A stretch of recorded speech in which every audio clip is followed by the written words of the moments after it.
Olá, seja bem-vindo ao Theo Media Cast, um podcast em áudio e vídeo a serviço da Igreja de Cristo Jesus. Nosso propósito, mais uma vez, é falar sobre teologia, vida e fé para a glória do nosso Deus. Hoje nós queremos tratar de um assunto a respeito da educação, ou seja, da responsabilidade e compromisso de todo pai, de toda família, de todo cristão em ensinar sua casa, seus filhos, a respeito das coisas de Deus e criá-los, ensiná-los a ler e a escrever e vários outros assuntos para a sua formação como cidadão deste mundo. Para falar sobre isso, nós vamos bater um papo legal aqui com dois amigos e pastores da Igreja de Cristo também. O pastor Felipe Fontes, que está novamente aqui conosco, que é professor do Centro de Pós-Graduação Andrew Jumper e pastor da Igreja Presbiteriana de Santo Amaro. E também está conosco o pastor Daniel Justiniano, que é pastor da Igreja Presbiteriana de Pirituba. A gente até falou sobre isso, que é a primeira Igreja Presbiteriana de Pirituba, mas o pessoal lá de Pirituba fala, não, é a Igreja Presbiteriana de Pirituba, né? Eu queria agradecer muito a presença de vocês. Felipe, muito obrigado por estar aqui conosco mais uma vez. Neto, para mim é sempre uma alegria, cara, poder estar aqui com você, conversando a respeito dessas temáticas, poder rever Daniel também. Bom. Sempre muito bom poder assentar à mesa com você, poder tomar aqui o nosso líquido precioso. É só para dar curiosidade ao pessoal que está ouvindo. Essa nossa aguinha, essa aguinha com gás gostosa que a gente tem. E poder falar sobre as coisas relacionadas a Deus, que é aquilo que a gente mais gosta de fazer, né? Ótimo. Daniel, obrigado pela sua presença. Muito bom ter você aqui conosco dessa vez. Neto, eu também agradeço. Já fazia algum tempo que a gente não se via, né? Verdade. Essas idas e vindas, mas é uma alegria estar aqui com você. Nós com o Felipe somos também. amigos lá de BH. Exato, E estamos nos encontrando de Muito novo bom. aqui no Theo Media Cast. Muito bom. Então, irmãos, esse é um assunto que fala a respeito da lida pastoral, da vida da igreja, do povo de Deus, mas eu sei que vocês dois estão mais envolvidos ainda nos estudos, na prática deste assunto de educação e educação cristã, adjetivando, né? Ou seja, como nós falamos a respeito de como transmitir a nossa visão de mundo, a nossa confissão de fé para a educação, principalmente dos nossos filhos, né? No dia a dia, para as várias matérias e contextos da vida. Primeira coisa que eu quero falar é, Felipe, educação e igreja, a nosso entendimento de fé para a salvação, elas precisam estar diretamente associadas sempre? Então, aproveitar essa primeira pergunta para falar de um pequeno livro que eu escrevi há algum tempo atrás, publicado pela editora Fiel, em parceria com o Mackenzie e a Associação Internacional de Escolas Cristãs. Uhum. E eu trouxe ele à tona aqui porque o título dele me ajuda muito a responder essa pergunta. O título é Você Educa de Acordo com o que Adora. Esse é o título do livro. E o livro foi escrito porque eu percebia sempre que quando eu falava que estava envolvido com educação escolar cristã, eu gosto sempre de esclarecer isso porque a educação é uma tarefa multiagencial, né? São várias agências ou agentes envolvidos com essa tarefa. Um desses agentes é a escola, que pode ser uma escola de natureza confessional. Então, sempre que eu falava com as pessoas que eu estava envolvido com educação escolar cristã, tinha um grupo de pessoas que me olhava meio torto, assim, sabe? Meio como que se eu tivesse... Meio que eu lia nos olhos delas, assim, que elas estavam querendo me perguntar, você não está juntando duas coisas que deveriam ficar separadas? Assim, educação e religião? Então eu via aquele susto no olhar das pessoas. E eu lidava bem com aquilo, mas eu ficava imaginando quantos educadores cristãos ao redor do Brasil não podiam ter um sentimento assim de estar fazendo algo estranho em relação a outras pessoas e se sentirem meio desengajadas do projeto de educar à luz da sua fé.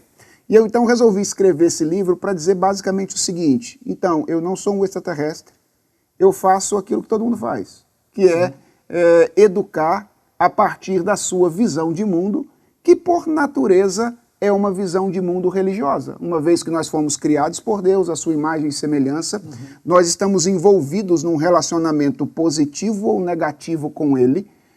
Portanto, religião não é aquilo que você faz no domingo, Religião é a sua relação com o absoluto, quer seja ele o Deus verdadeiro ou um falso Deus.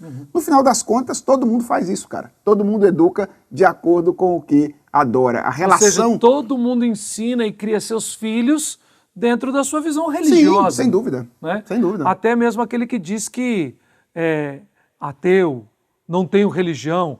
Essa é uma ótica dele a respeito do mundo e no entendimento dessas pessoas da não existência de Deus. Né? Daniel, e como é que então a igreja tem papel nisso? Ou é só um papel de um indivíduo cristão para com sua família? A igreja exerce alguma parte nisso também, como instituição, como parte da vida civil? Se você me permite, Neto, uma primeira coisa, o Felipe falou uma coisa muito interessante, que é assim, todo mundo parte de algum lugar, todo mundo parte de algum lugar. Todo mundo tem uma visão de mundo, mesmo que isso não seja consciente, mesmo que a pessoa não goste, até dessa palavra, ela não gosta dessa coisa de cosmovisão.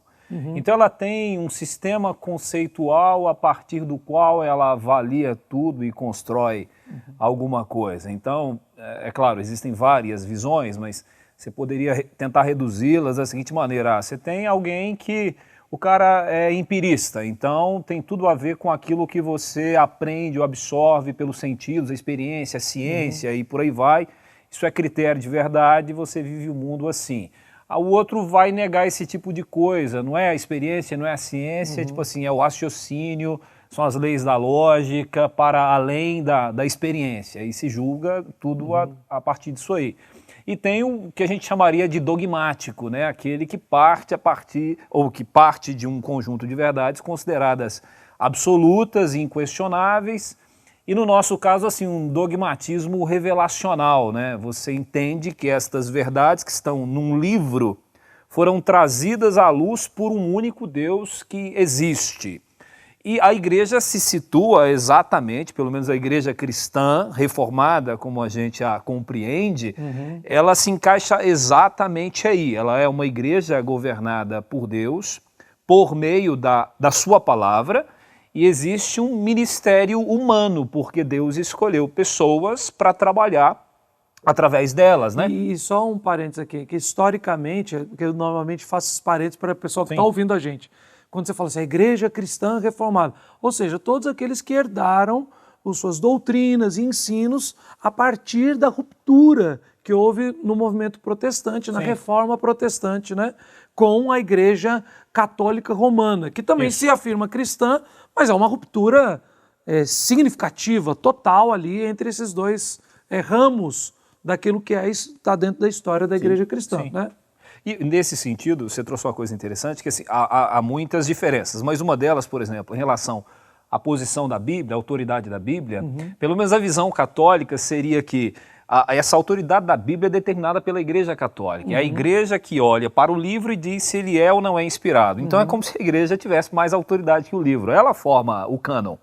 No caso da fé reformada é diferente, né? Lembrando aqui de algumas coisas que Calvino disse, ele dizia que para você separar um livro canônico de um não canônico, seria como separar o doce do amargo. A inspiração, a inspiração e a autoridade não foi uma coisa que a Igreja conferiu. A Igreja reconheceu. Ela já estava lá. Então é nesse sentido que a igreja, a nossa visão é, a igreja se submete ao livro, a igreja a palavra tem autoridade.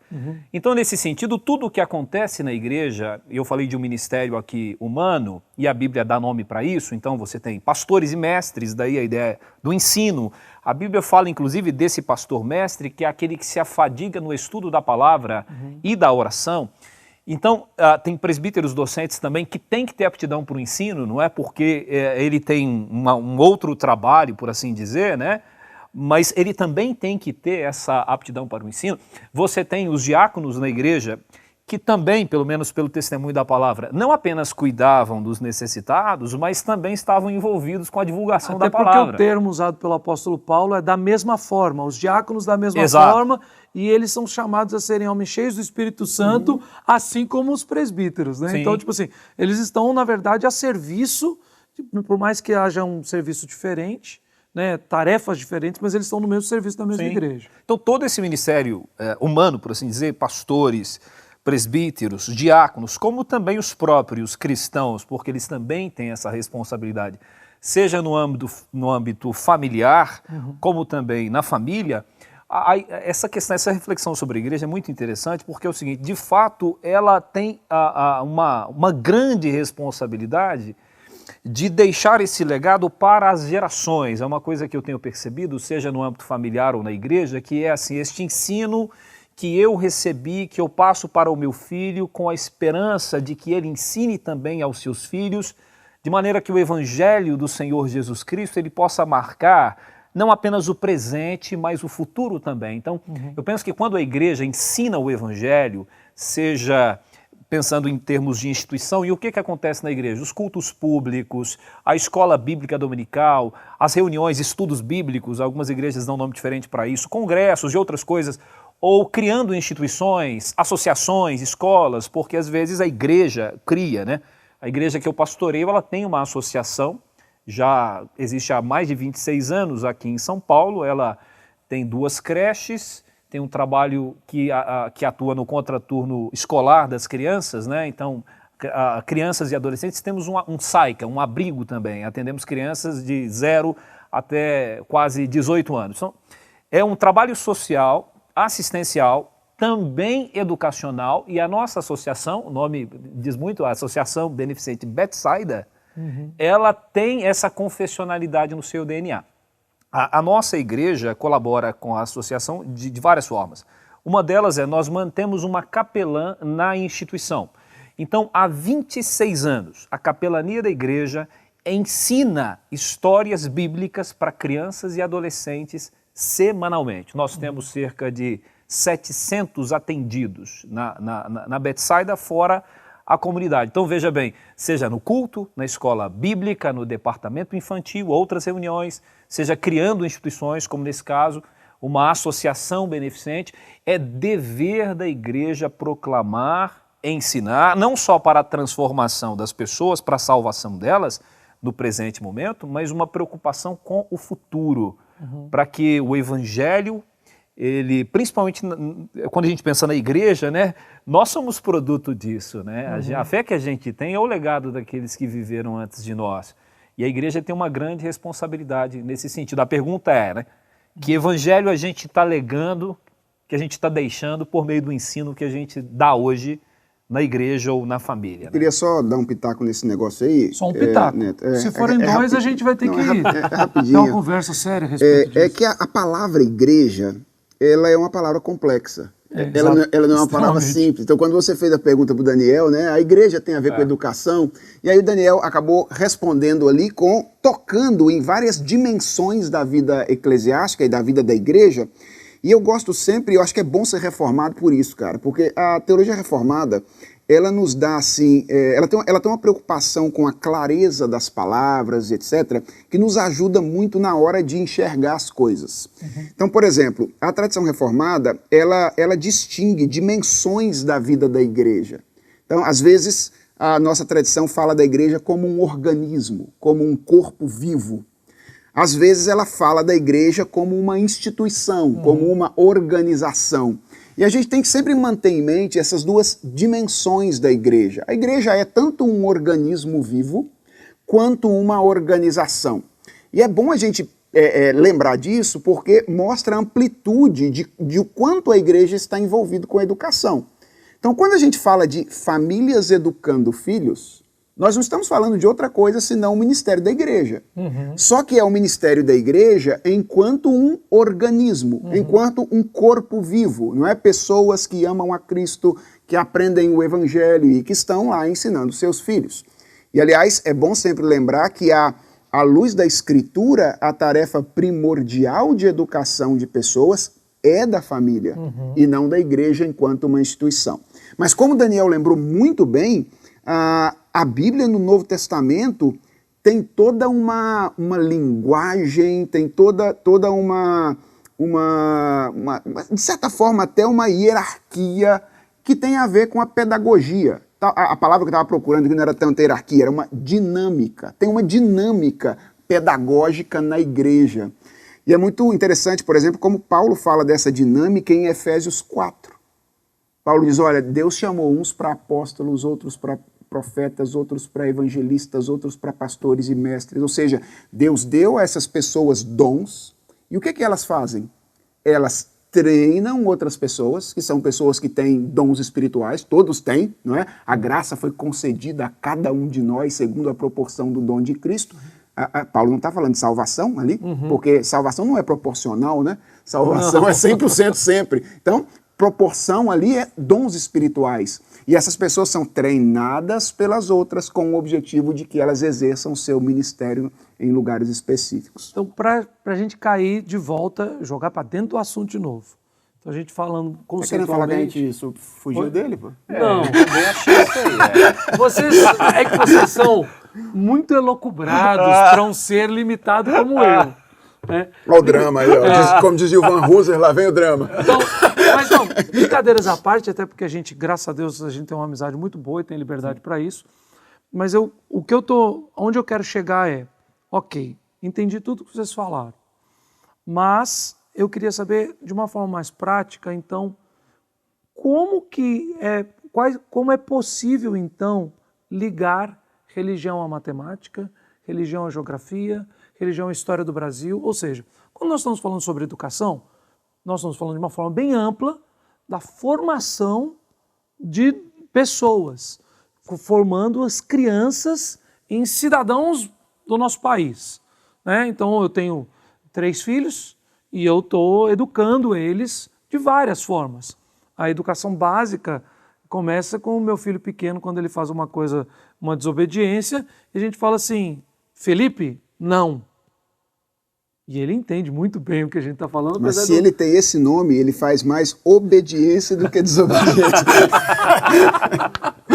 Mas, então, por exemplo, uma coisa simples. Ele é um menino de 1 ano e 10 meses, 1 ano e 9 meses, que esses dias eu vi a sombra no quarto dele e ele estava numa cama que eu achava que era alta demais para ele, porque ele tem um berço e uma cama no quarto, e ele estava pulando na cama. E eu, Felipe... Aí ele saiu, eu falei, o que você estava fazendo, meu filho?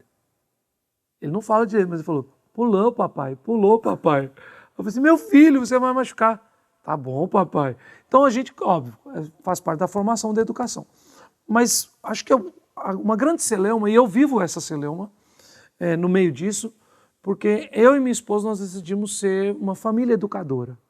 Educar os nossos filhos em casa. E isso é uma celeuma mesmo.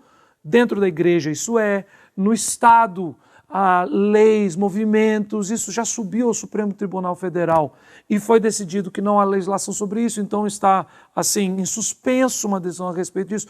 Não há uma proibição, mas ainda também o Estado ainda não legislou ativamente sobre isso. Mas há discussão, então, os crentes devem educar em casa? Nós devemos transformar a parte de ensino de matérias, das matérias corriqueiras da educação, de aprender a ler e escrever, da matemática e tal, para dentro de casa.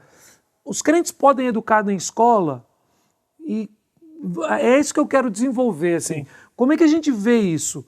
Então, acho que a primeira pergunta é como a gente transfere a nossa responsabilidade cristã de meramente ensinar religião ou religiosidade para aplicar as verdades que para nós são dogmáticas, que são verdades absolutas, para o contexto do ensino de conceito geral, de cultura geral, das matérias que nós temos no sistema educacional nosso.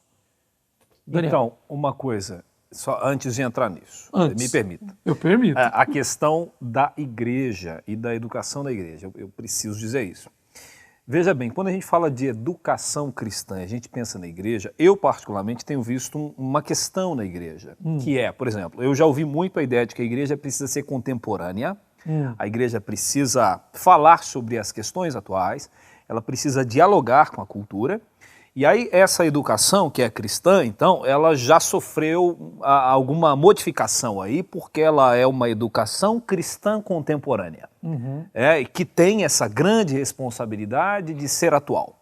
E alguns, então, com essa pretensão de educar crianças, de educar adolescentes ou jovens na contemporaneidade, nos desafios, começam a fazer o seguinte. Então, primeiro nós levamos o jovem para a cultura, dialoga com a cultura. Então vamos trazer todas as temáticas atuais para a igreja, vamos debater essas coisas e aí vamos assistir filmes e eles vão ler obras que estão sendo escritas, porque é isso que acontece na faculdade e você faz isso.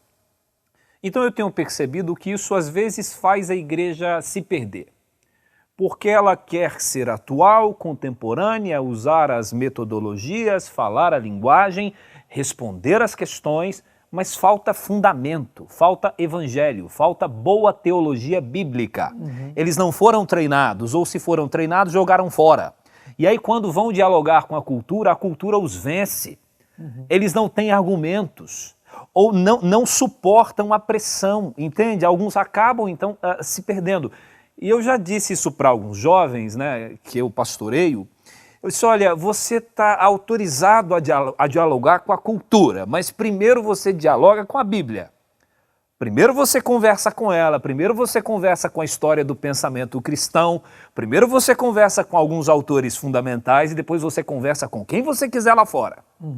Mas antes disso não, porque isso está fazendo a gente se perder. Então, em termos de educação cristã, na igreja, pensando o que vai alcançar, como o Felipe disse, família e tudo, porque são aspectos diferentes da mesma igreja, ressaltar aqui a importância da Escritura, da gente conhecer a Escritura assim, na sua integralidade e com pureza.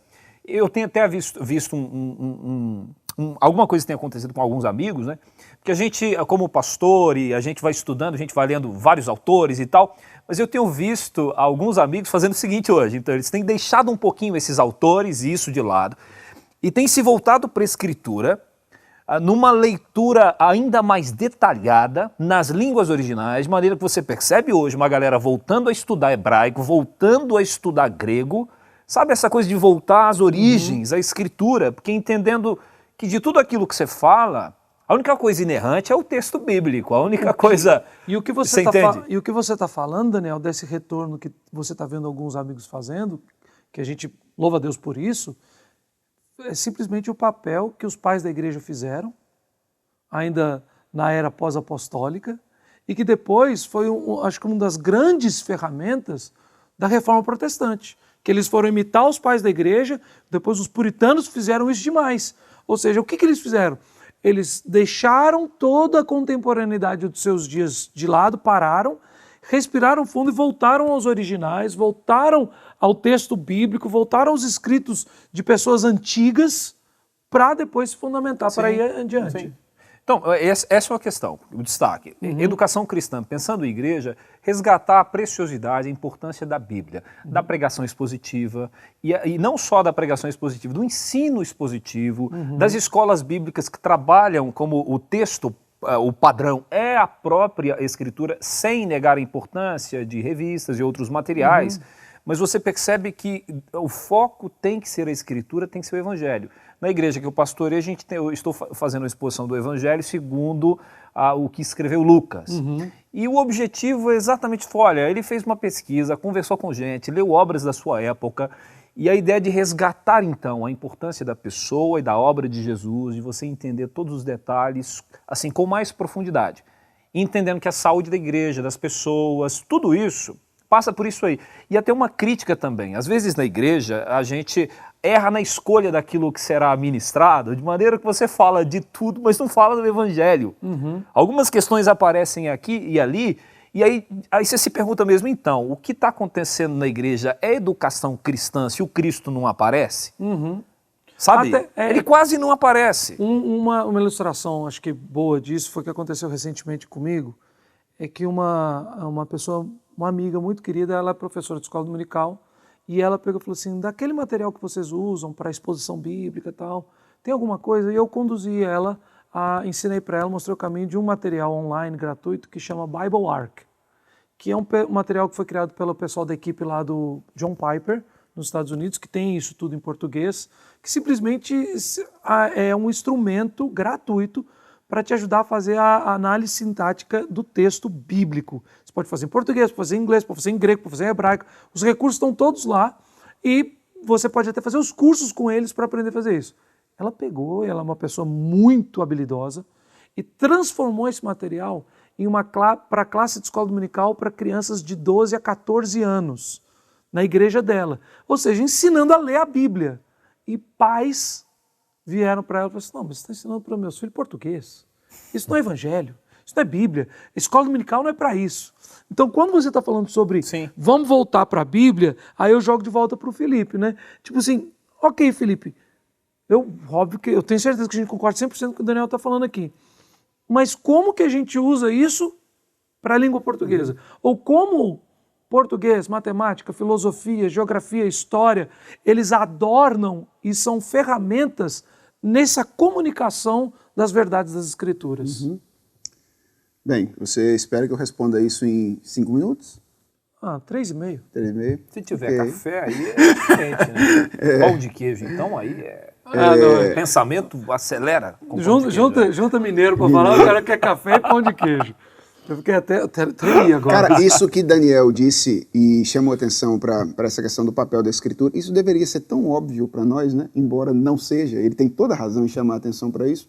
Isso deveria ser tão óbvio, porque assim, quando você expõe uma criança, um jovem, um adolescente a um pensamento não cristão, ele só tem condições de lidar com o pensamento não cristão de maneira crítica, para usar aqui a palavra do momento, se ele tiver um critério prévio. Aliás, crítica e critério vêm da mesma raiz. Né? Então, você primeiro precisa dar para ele um critério, para que então ele, enfrentando esse pensamento não cristão, possa encontrar onde é que existem momentos de verdade, onde é que as sementes da apostasia estão presentes naquele pensamento. Mas sem critério, ninguém faz isso, né? Na verdade, eu diria que expor alguém ao pensamento não cristão sem critério prévio é um ato de violência intelectual, se você é um cristão, quando você submete uma pessoa nesses termos. Bem, agora, o que a gente tem enquanto desafio, eu diria, é um desafio de aplicação.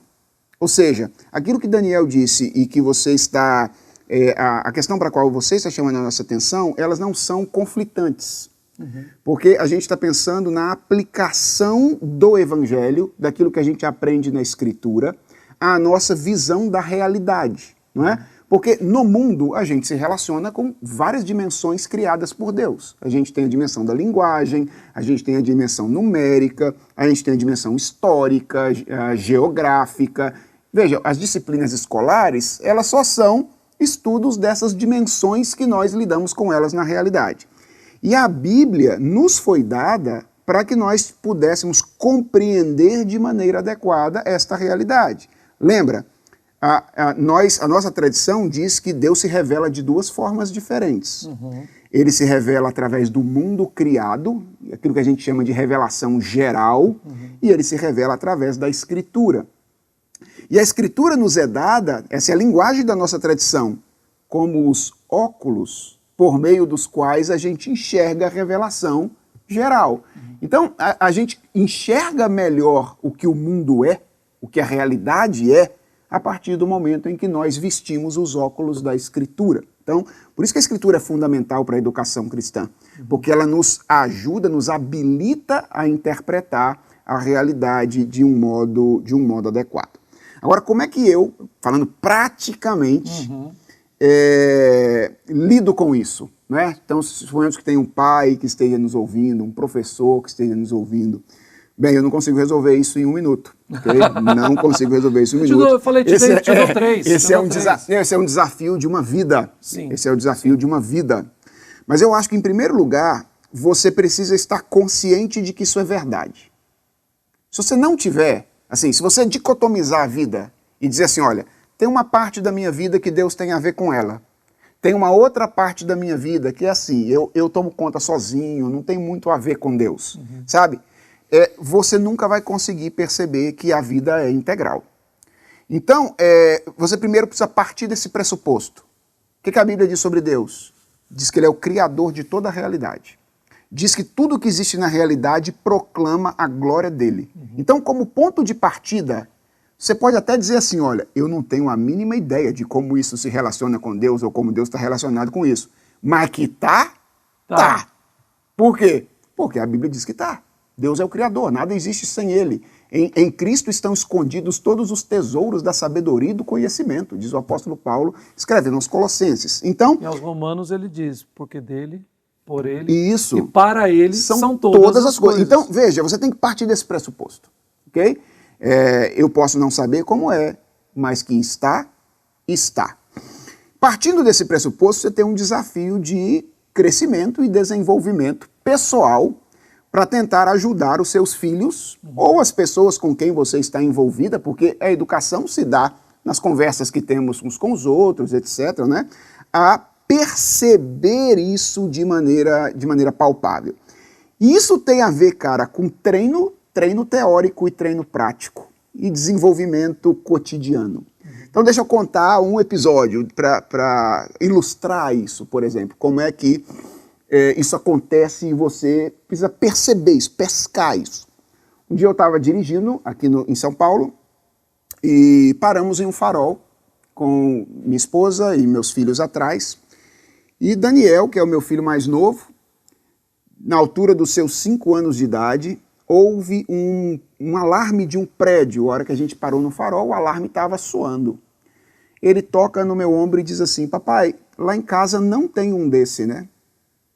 E eu estranhei. Falei: meu filho, sim, lá em casa tem um desse. Por que você está dizendo que não tem? Ele falou: não, papai, lá em casa não tem um desse. E eu disse: Daniel, claro que tem, papai está dizendo que tem. Ele falou: não, não tem. Eu disse: por que não tem, meu filho? Ele olhou para mim e disse: eu nunca vi.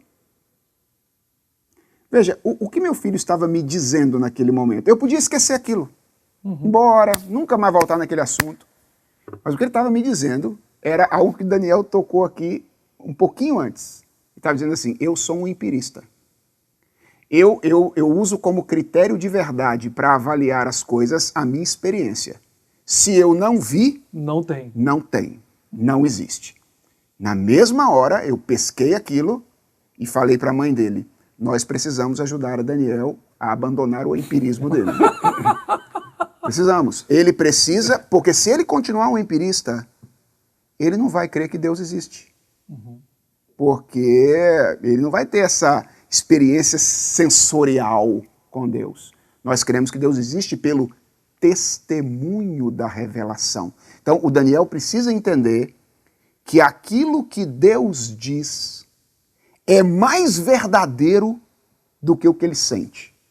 Se ele não entender isso, ele não vai conseguir ter uma boa vida nesse mundo. Então perceba, isso é resultado. Ou seja, não era só voltar para casa e mostrar para o seu filho: ó, meu filho, você não viu, mas está aqui. Isso. Ou seja, porque se você faz isso, você está continuando a mentalidade dele empírica. Isso. Porque ele falou assim: agora eu vi. Ah, não, eu vou acreditar no papai só porque eu vi.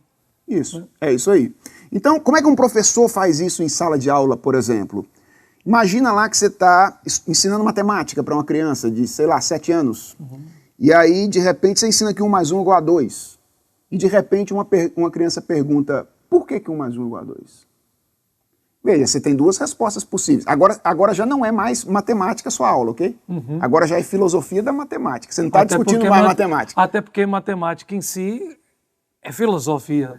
Mas aqui você deu um passo atrás. E você está discutindo causa. Por que 1 mais 1 é igual a 2? Você tem 2 perguntas possíveis. Então você pode dizer para ele: por que é? Por que é? Acabou. Isso é um materialista dando uma resposta definitiva. Ou você pode dizer: porque nós vivemos em um mundo organizado. É por isso que se eu pegar uma coisa e juntar com outra em qualquer lugar do mundo, em qualquer tempo, nós vivemos em um mundo organizado. E a ordem do mundo aponta para a sua pessoalidade. Ou seja, se existe ordem, é porque existe alguém que ordenou. Essa resposta, que para mim é muito mais lógica, faz muito mais sentido do que a outra, ajuda muito a criança. Porque, veja bem, essa criança, quando ela crescer, lá para os seus 15, 16 anos, talvez ela tenha que lidar com dilemas muito mais complexos do que 1 mais 1 igual a 2. Por exemplo, ela tem que lidar com dilemas morais. Por que existe certo e errado? Ou ela tem que lidar, ou existe certo e errado, dilemas estéticos. Existe belo e feio? Se ela tiver aprendido lá atrás que o mundo é pessoal e que houve um Deus, e que há um Deus que se preocupou em ordenar coisas mínimas como o universo da matemática, talvez ela tenha boas respostas quando ela lidar com dilemas morais ou dilemas estéticos posteriormente. Então, percebe? É uma coisa que aparentemente não tem impacto nenhum. Uma resposta a uma criança de 7 anos sobre 1 mais 1 é igual a 2, mas que pode ser muito determinante para a maneira como uma pessoa vai lidar com a vida no futuro. Agora, eu falo novamente por experiência própria que mesmo, sou pastor, né? Então, às vezes não é tão fácil enxergar isso no dia a dia. Então, tem várias situações com meus filhos que eu não tenho esse feeling do Felipe, né? Tipo assim, eu acho que eu sou mais materialista. Detalhe, eu não tenho sempre também, não. Mas quando Deus dá graça, a gente lembra, né? Mas, então, no dia a dia também, como a gente deve ser conduzido dentro desse nosso espectro da fé, daquilo que nos conduz para as coisas simples do lar, da educação, de construir conhecimento e etc. Me permita aí uma questão que o Felipe colocou, pergunta anterior, eu volto porque eu falei de outras coisas, não para fugir da pergunta, viu? Não. Isso, gente, até me ocorreu por um instante fugir, mas assim... eu queria parar mas não era a Vamos parar intenção. 15 segundos aqui para a mágoa sair do coração. Mas é o seguinte, essa questão, veja bem, Salmo 24, do Senhor é a terra e tudo que os que nela habitam, tudo que nela, né, existe. Você faz ciência no mundo de Deus, você estuda português no mundo de Deus, a geografia é do mundo que Deus fez. Então, assim, o Felipe tocou nesse ponto, que essa é uma forma, assim, bem abrangente de falar sobre qualquer área do conhecimento e dizer que isso se dá numa perspectiva criacionista. Existe um Deus que criou tudo e há propósito para tudo o que ele fez e, inevitavelmente, qualquer coisa que você produza ou pensa nesse mundo tem uma relação com ele. Se você consegue deixar isso claro para o filho, na igreja, na educação escolar cristã, é uma maneira de fazer essa junção entre essas duas áreas. Mas, para além disso, já tem um tempo, eu disse isso uma vez na igreja, quero voltar mais uma vez à Bíblia. Eu uma vez fui professor no Ensino Fundamental 2, História, e dava aula de Ética e Cidadania. Uma coisa curiosa de você trabalhar com os meninos daquela idade, pelo menos que eu tentava fazer e ainda tento fazer na igreja. Quando você pensa na Bíblia, vamos pensar na Bíblia e vamos pensar do ponto de vista da língua portuguesa ou da linguagem ou de outras línguas, de línguas originais, de traduções da Bíblia, porque nós temos essa tradição de onde o Evangelho chega, a gente traduz o Evangelho para a língua daquele povo, porque ele vai ouvir o Evangelho na língua dele. Nós temos então, na religião, uma história de envolvimento com línguas diferentes, de traduções da Bíblia para diversas línguas, e por uma coisa muito interessante, algumas línguas que marcaram determinados períodos, por exemplo, a língua grega, o grego koiné, o comum do povo, como a Vulgata Latina também, uma outra língua, num outro período também para falar, a língua do povo, a experiência também de Lutero de traduzir a Bíblia para a língua que o povo fala. E quando essa história começa a ser colocada assim, à disposição das... Não que a gente retenha isso, mas a gente joga a luz sobre isso. Do ponto de vista da linguagem tem muita coisa. Do ponto de vista da história, você pensa quantas culturas na Bíblia há os egípcios, os assírios, os babilônios, os persas, os gregos, os romanos. Então, se você expõe a Bíblia para alguém, se o objetivo é falar de Bíblia dentro de casa, na escola, na igreja, você está falando de história, você está falando de cultura, você está falando de diversas linguagens, você está falando de filosofia. Quando você abre o texto bíblico que fala que Paulo contendeu com estoicos e epicureus. Quem são esses? O que eles diziam? Quando você fala de Paulo em Atenas observando a idolatria na cidade. Veja bem, história, cultura, linguagem. Quando você diz que Deus é trino. É interessante você pensar nessa perspectiva de, mas como assim Deus é trino, né? Como essa questão de 3 pessoas distintas, unidas inseparavelmente, sem confusão, de maneira que exista um único Deus infinito e pessoal, que subsiste em 3 pessoas. Ou seja, todas essas informações, elas fazem parte do nosso intelecto, elas passam pelo nosso intelecto. Sim. A cabeça da gente está sempre querendo absorver essa ideia e entender e resolver isso na nossa mente. E outra, o que eu quero dizer é o seguinte, não só do ponto de vista espiritual, se você expõe alguém à leitura da Bíblia desde a infância, todos os dias, essa pessoa é exposta à leitura da Bíblia. Ela está sendo exposta a gêneros literários diferentes, a livros históricos, a livros de sabedoria. Ela será exposta à sabedoria de Salomão, claro, um homem inspirado por Deus, a história antiga. Então, há muita coisa que passa por diversas áreas do conhecimento. Nesse sentido, a minha palavra é no sentido de unir essa coisa de educação e Bíblia como a religião aqui. Mas veja bem, a Bíblia é básico para uma excepcional formação em diversas áreas do conhecimento. Calvino disse uma coisa muito interessante sobre o texto bíblico que diz, né, quando Paulo diz que toda a escritura é inspirada por Deus e útil para o ensino e tal, e Paulo vai dizer que a escritura torna o homem perfeitamente habilitado para toda a boa obra. Sim. Calvino diz que esse aperfeiçoamento que a Bíblia dá àquele que tem contato com ela, é como se isso fosse uma pré-condição para que alguém fosse excelente em qualquer outra área. Uma vez então eu disse isso na igreja que eu pastoreava, eu disse para os irmãos, eu acho que nós estamos trabalhando errado. Porque você e o seu filho quer ser médico e você também quer. Então você o coloca no melhor cursinho específico para o vestibular de medicina. Mas se o seu filho tivesse sido exposto à leitura da Bíblia, ao estudo da Bíblia desde a infância, ele estaria muito mais bem preparado a essa altura para fazer o vestibular de medicina ou de qualquer outra coisa. Essa questão de ser perfeitamente habilitado para toda a boa obra ultrapassa o limite das obras que têm natureza espiritual, do sentido da moral, da ética, do valor, de ser parecido com Jesus, de viver honesta e justamente. A expressão é abrangente, né? Muito abrangente.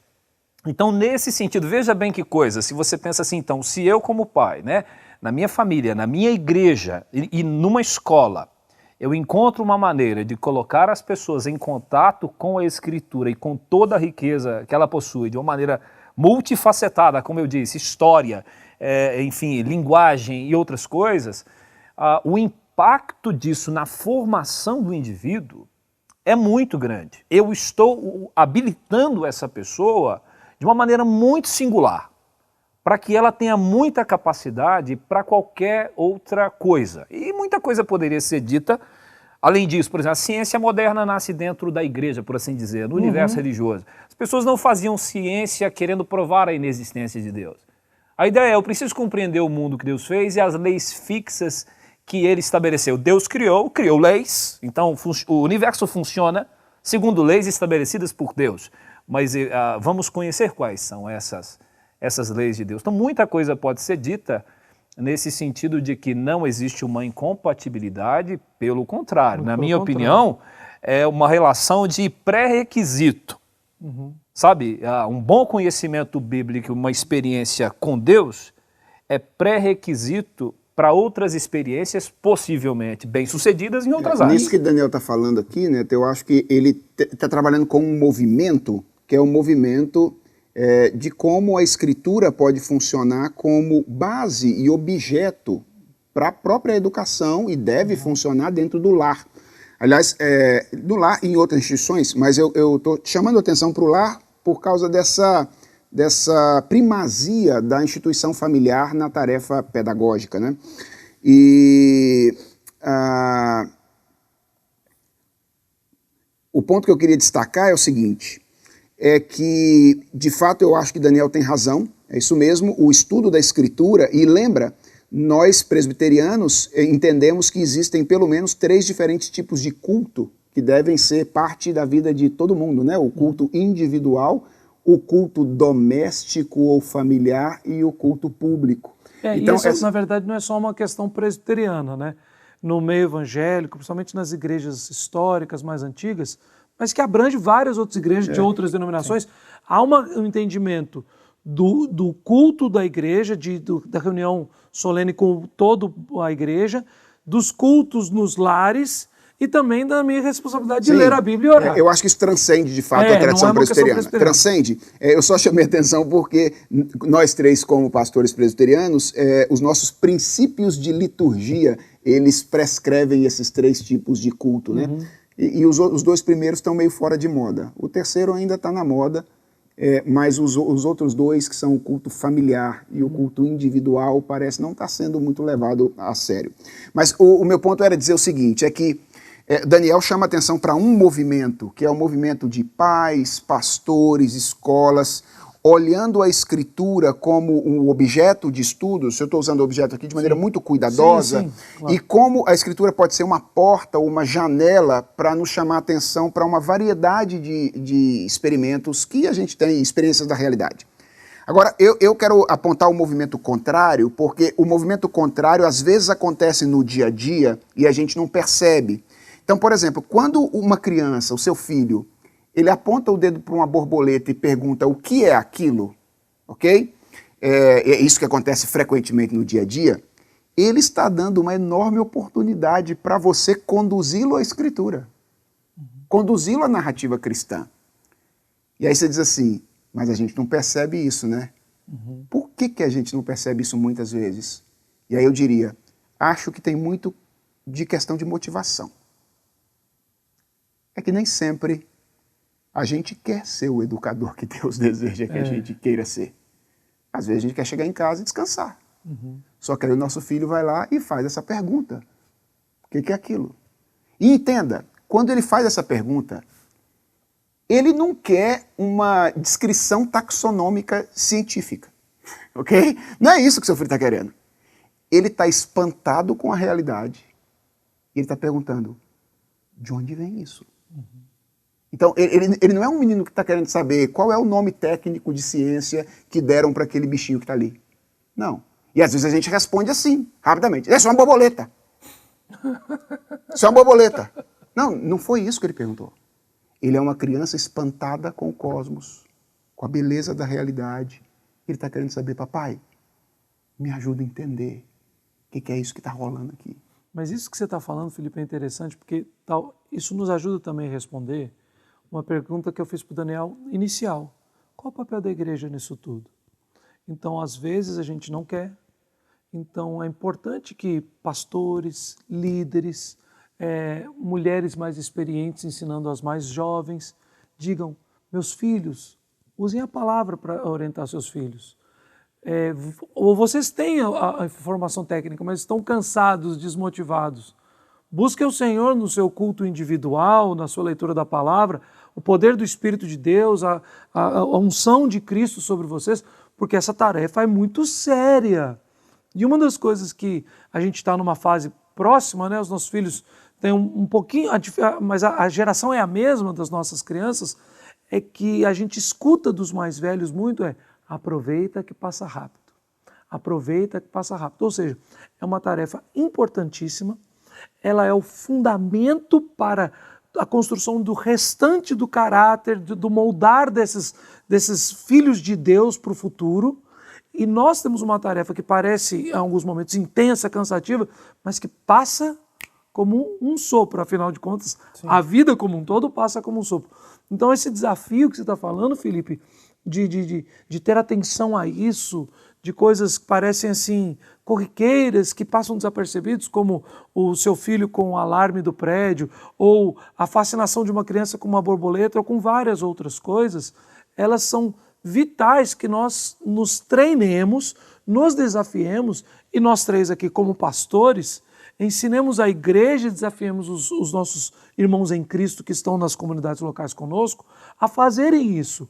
Porque depois, como é que a gente vai querer, quando eles tiverem 18, 20 anos de idade, repetir o que o povo de Deus repetia? O que ouvimos, o que aprendemos, o que nos contaram os nossos pais, contaremos às vindouras gerações. Ou seja, não é quando ele tiver uma consciência formada lá na universidade que eu vou passar para ele agora esse conceito de que Deus é o dono de tudo e todas as coisas são para a glória dele, feitas por ele, né? Ô Neto, tem uma coisa que você falou me chama a atenção, e respondendo também essa questão que você falou, como perceber isso no cotidiano, nas coisas mais simples, e o desafio que o Felipe colocou. Veja bem, essa questão do discipulado que a Bíblia menciona, né? Nós somos discípulos de Cristo, seguidores de Jesus Cristo, essa ideia da semelhança, de seguir os passos, de andar junto. Jesus chama a gente para conviver com Ele, para ensinar. E ao ensinar, não tem nada que Ele exija que Ele mesmo não faça numa escala incomparável, né? Ou seja, tudo o que ele diz, se é para amar o inimigo, ele faz, se é para dar outra face, ele faz. E os discípulos aprendem isso, e quando Cristo não está mais presencialmente com eles, alguém os ouve falar e chegam à conclusão, eles estiveram com ele. Então você percebe que houve ensino e aprendizagem, né? Porque o ensino não é só o cidadão dizer um tanto de coisa, ele disse, ele fez, eles viram, isso foi interiorizado, eles aprenderam de verdade, se parecem com Cristo e fazem outros discípulos que se parecem com Cristo, que imitam Cristo também. Essa dinâmica, então, de imitação, você tem em várias esferas, né? Na igreja, o pastor, enfim, a liderança, a Bíblia chama a nossa atenção para a gente ser padrão dos fiéis. Claro que eu tenho visto essa expressão padrão, às vezes tem duas dimensões. Uma delas que é aquele que acha que ele tem que ser inerrante, e sofre com isso e fica maluco, porque ele não pode errar nunca. Não é isso. É como se fosse um fardo pesado demais para ele levar. Aí é ou hipocrisia ou desespero. Isso, tipo isso, E Jesus já tinha falado que o fardo é leve e o jugo é suave, né? Tipo assim, o cristianismo custa tudo, né? Você não pode olhar para trás e tal, mas não é um custa tudo no desespero, na angústia e não, porque você continua um pecador. Mas ainda assim tem um nível do olha para mim naquilo em que eu imito a Jesus. O apóstolo Paulo disse isso com clareza. Tem essa dimensão. E aí você percebe, tem essa dimensão na igreja, ressalvando aí a limitação nossa, nós somos pecadores. Existe essa dimensão muito clara em casa, daquilo que se faz, e aí nem sempre os pais então, estão dispostos ou conseguem pagar sempre o preço, né? Aí eu penso numa expressão também bíblica que chama a atenção, de esmurrar o meu corpo para que eu não seja desqualificado, né, para que tendo pregado a muitos não seja eu mesmo desqualificado, de ter essa percepção com clareza, eu como pai, as mães, os responsáveis pelas crianças, aquilo que a gente ensina e o que elas veem a gente falando e fazendo, e essa disposição de pagar o preço, ainda que... Uma vez eu disse para um amigo, falou, então às vezes a impressão que eu tenho é que a gente vai batendo tanto no corpo que não tem força para bater e não tem mais espaço, porque já está tudo roxo, tudo cheio de... né? Se você fosse pegar literalmente essa expressão. Mas como pais, a gente sabe que essa é a realidade ou é o que se espera de alguém que tenha conhecido a Cristo, esteja disposto a mostrar o Cristo que vive em nós. E aí eu fico pensando nessa dimensão também que alcança a escola, se for pensar em educação escolar cristã, que é uma coisa muito ampla, mas, por exemplo, vamos pensar na educação escolar cristã no professor de ensino religioso, né? Se você está numa dinâmica de escola pública, o que se espera de um professor de ensino religioso numa escola pública? Você não espera necessariamente o cidadão que seja espiritual, padrão. Às vezes se espera o cidadão que vai falar de história da religião, de filosofia da religião, antropologia da religião, ou qualquer coisa, vai apresentar algum tipo de código de moral, assim, eclético, ecumênico, é alguma coisa que você espera. Agora, se você está num colégio batista, se você está numa escola presbiteriana e tem um professor de ensino religioso, o que você espera desse professor de ensino religioso numa escola confessional? Até porque, dentro do nosso contexto brasileiro, o que não faltam são inúmeras escolas educandários que pertencem e que fazem parte de diversas igrejas, né? Exato. Não só as históricas, né? Metodista, luterana, presbiteriana, batista. Colégios católicos, mas são vários, uma educação muitos. católica muito ampla, né? Aí você pensa, tem que ser necessariamente um pastor, um padre? Não, você não está dizendo isso. Mas o que você espera da educação cristã numa escola que é cristã? E aí você percebe, pelo menos passa pela minha cabeça, muito essa realidade de como é que eu posso passar uma coisa que eu não tenho? Como é que eu posso passar uma coisa que eu não tenho? O STF julgando a questão da educação, se a Constituição, ao falar de ensino religioso, se ensino religioso ali é confessional ou interconfessional ou confessional, enfim, qual é a modalidade? O STF entendeu que a palavra religioso, quando aparece na Constituição, ela tem a ver com o ensino da religião, do dogma, da experiência religiosa, e não da história. No julgamento, os ministros entenderam que, inclusive, que o profissional indicado para ensinar religião não é o filósofo, não é o historiador, é aquele que é reconhecido como tendo essa capacidade no segmento religioso. Então, se é cristianismo, teria que ser um líder religioso ou alguém indicado por determinada comunidade. O ministro Alexandre de Moraes, inclusive, ele propõe uma dinâmica que seria uma espécie de chamamento público. Ou seja, ensino religioso será de conformidade com a opção religiosa do aluno, que é uma opção subjetiva, ele é católico, ele é muçulmano, enfim. E as entidades religiosas se colocariam à disposição. Então, quem é que vai lá para ensinar cristianismo na escola? Nós temos aqui alguém para ensinar. Mas concluiu-se, então, que seria ensino de dogma e que para ensinar aquilo teria que ser alguém que tem a experiência. O cidadão conhece o dogma mesmo, então ele é cristão. E aí, assim, não tô entrando no mérito da decisão do STF, se melhor ou não, se tem que ser confessional. Qual é? Estou trazendo a informação e chamando a atenção para esse ponto, que aí sim eu considero importante, no ambiente da educação confessional. Porque no público você pode pensar, não, há muita coisa que você pode questionar aqui. Mas, então, assim, eu não consigo... Então, vejamos, você admitiria, então, você receber instrução religiosa de um pastor ou de um professor de escola bíblica dominical que notoriamente não vive a fé que prega, que te ensina? Seria uma coisa, assim, desarrazoada isso acontecer numa igreja. Dentro de casa também, o filho, quando recebe instrução religiosa dos pais e ele vê que os pais não vivem nada daquilo, ou que aquela nem é a fé dele, porque eu já vi isso, tem gente que não tem a fé, mas manda o filho para uma igreja cristã. Ou coloca numa escola cristã. Ele não é. Eu quero para mim, mas quero para o meu Isso eu filho. quero para mim, mas quero para o outro. Aí você pensa assim, então, tá tudo... Você olha para isso, então, tá, tem uma coisa errada. Eu tive essa Aí você chega na experiência com escola... alguns amigos que foram criados comigo na igreja, aí na juventude escolheram não fazer parte, romperam com os pais, romperam com a igreja.